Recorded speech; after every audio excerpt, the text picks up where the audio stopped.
প্রতিনিয়ত ঘটে যাওয়া গরু চুরির ঘটনায় পুলিশের ভূমিকা নিয়ে ক্ষোভ উগরে দিলেন খয়েরপুর আউটপোস্টের পূর্ব চাম্পামুড়া ৬ নম্বর ওয়ার্ড এলাকার মানুষ। প্রতিনিয়ত গরু চুরি হলেও পুলিশের ভূমিকা কোনো দেখা যাচ্ছে না বলে ক্ষোভ উগরে দিলেন তারা। অভিযোগ, রবিবার রাতে এলাকার রঞ্জিত মণ্ডল ও রাজীব দাসের বাড়ি থেকে দুটি গরু চুরি হয়। যদিও বিষয়টি পুলিশকে জানানো হয়েছে, এর আগেও একাধিকবার এলাকায় চুরির ঘটনা ঘটে, কিন্তু পুলিশকে কাউকেই আটক করতে পারছে না বলে অভিযোগ উঠছে। তবে চুরির ঘটনার সাথে স্থানীয় কেউ জড়িত আছে বলে ক্ষতিগ্রস্তদের অভিযোগ রয়েছে, কিন্তু পুলিশের নিষ্ক্রিয় ভূমিকায় ক্ষোভে ফুঁসছেন এলাকাবাসী। এই ঘটনায় গতকাল রাতে আবারও দুজনের বাড়িতে গরু চুরি হওয়ার ঘটনায় এই ক্ষোভ আরো বেশি করে বাড়ছে। আমরা শুনবো ঠিক কি জানাচ্ছেন এলাকাবাসীরা। তিনটা নিছে গা, আচ্ছা বাইবাস তিনটা পুলিশ আছে, পুলিশে ইনকোয়ারি করে গেছে, কইছে তারা তদন্ত করব। এবার তারা কোনো খোঁজ খবর নাই। আমার গাই বছর তিনটা এক মাস গাইটা বাচ্চা দিছে, 3 লিটার 7 লিটার দুধ দোয়াইতে আমি গাইটা থেকে। পুলিশ আইছে বাড়িতে তদন্ত করতে না, যদি তদন্ত করতে ঠিকই আমি ফাইলাম বলে। আমরা গরিব মানুষ তো, আমরা গরিব মানুষ, আমরা কি করে বাঁচুম? একটা যদি গরু বাছুর ফাইলা যদি না খাইতে পারি তা আমরা কেমনে বাঁচুম? দিনে না দিন খাওয়াই না।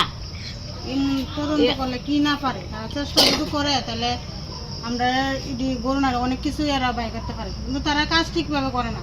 তারা কাজ ঠিকভাবে করে না দেখে আমরা গরিবের আজকে এরকম ক্ষতি ক্ষয়ক্ষতি হইতেছে। আমরা এই আবেদন মনে করব 70 থেকে 80,000 টাকা দুইটা গরু। আর আমাদের 3টা গরু নিতে অত 1 লাখ টাকা কমে না। প্রায় অনেক বড় তো কয়েকদিন পর পর এরকম ঘটনা। কিন্তু পুলিশ পুলিশে কোনো আজ 1 মাস হয়ে গেছে, বেড়ির স্বামী মারা গেছে, 2 মাস হয়েছে না। বেড়ির ঘর থেকে 3টা হাঁস আর একটা ছাগল লয়ে গেছে, বাচ্চা শুদ্ধা ছাগলই লয়ে গেছে গা। তো এটা কিছু এটা কি লোকাল মানুষ জড়িত আছে না? লোকাল মানুষ ধরতে না তাহলে আমার বাড়িতে 300 বাদ গরু রাখি কেমনে দেয় জানে?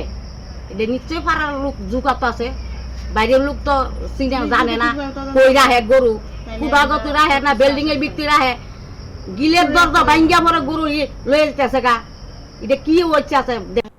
একটা গড়ে গালিতে গরু আসলো, দেশি গরু, এটা এখন নাই খোঁজাখুঁজি ফরা দিয়ে আমার বাড়ির পাশে উপরে সেম আরেকটা গরু নেওয়া হয়েছে। তো দুইজনে মিলে অনেক খোঁজাখুঁজি করলাম, পাইলাম না। তারপরে আমরা গরুর ফায়ার সাপ পাইছি, কারণ বৃষ্টি হওয়ার পরে গরুর ফায়ার সাপ আসলো। খুঁজে দেখি তখন গাড়ি মানে এটা যে উড়াইছে প্রমাণপত্র, মানে এখানে লেদা টেদা আসলে ভাড়া পড়ছে, এটা 10 করছে যে মানে প্রমাণ পাইছি মানে এটা চুরি হয়েছে। তারপরে অনেক খোঁজাখুঁজি পরে আমরা কোনো আশ্বাস পাইছি না। তারপর আমরা বুজিনগর থানার এখানে দিচ্ছি, যাওয়ার পরে আমরা আউটপোস্টে কোনাগরতলা হোল্ডাগারতলা এখানে আমরা গেছি, লিখিত লয়ে গেছি। তারা গেছে লিখিত লাগতো না, এরা এমনিতে করছে। তারা আয়া লেখা টেখা লয়ে গেছে। তারা কইছে আমাদের কাছে জানাইব কইছে, কালকে গেল, আজকের দিন গেল, আমরা কোনো আশ্বাস দিচ্ছে না, পাইছি না অবধি। পরবর্তী আর তারা অনেক আমরা বাইপাস দিয়ে অনেক গাড়ি যা, গরু গাড়ি পাইকাররা যা, কিন্তু অনেক দেখি। আর আমরা এখানে অনেক আগেও চুরি হয়েছে, প্রায় চুরিও। প্রশাসনের কাছে তো আমরা কোনো হেল্প পাই না।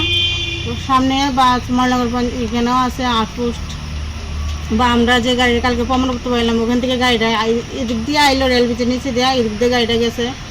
তারা তো সারা রাত নাইট ডিউটি করে, তারা তো ঠিকভাবে প্রশাসনরা যদি করতো, ঠিকভাবে পালন করতো, তাহলে আমাদের গরুটা যে গেছে এটা তাহলে পাওয়া গেলে ঠিকভাবে যদি তারা দায়িত্ব করতো।